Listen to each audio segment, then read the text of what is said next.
Iran's president is responding for the first time to America's threats of retaliation after the deaths of 3 U.S. service members in Jordan.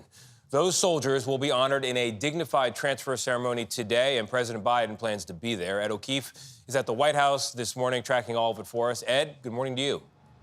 Good morning, Tony. Iran's president says it'll respond to anyone that bullies his country, and that solemn ceremony honoring those fallen American soldiers will be held this afternoon as the families are allowing it to be seen by the public.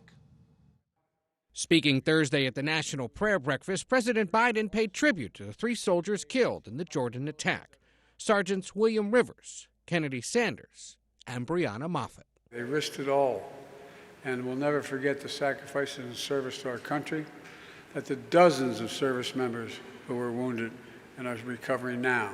As for the U.S. response to the attack, it's time to take away even more capability than we've taken in the past.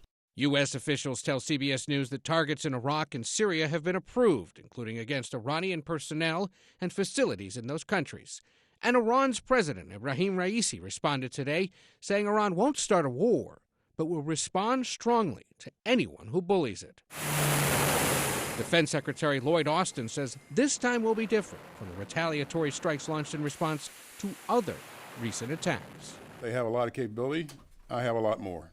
Walking with a limp into the Pentagon briefing room, it was Austin's first meeting with reporters since his hospitalization in December. He also said he apologized directly to President Biden for keeping his fight with prostate cancer a secret.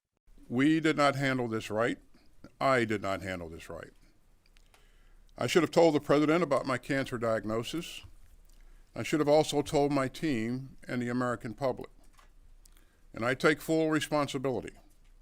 I apologize to my teammates and to the American people. As far as the status of Secretary Austin's health is concerned, he said he's still dealing with leg pain but is going to physical therapy, and that doctors are confident he will continue to improve. Tony. You know, Ed, in other news tied to the region, President Biden issued this executive order yesterday sanctioning 4 Israelis. These are settlers, people who are living inside the lines of what could be a future Palestinian state, seen as an obstacle to peace. What's it all about?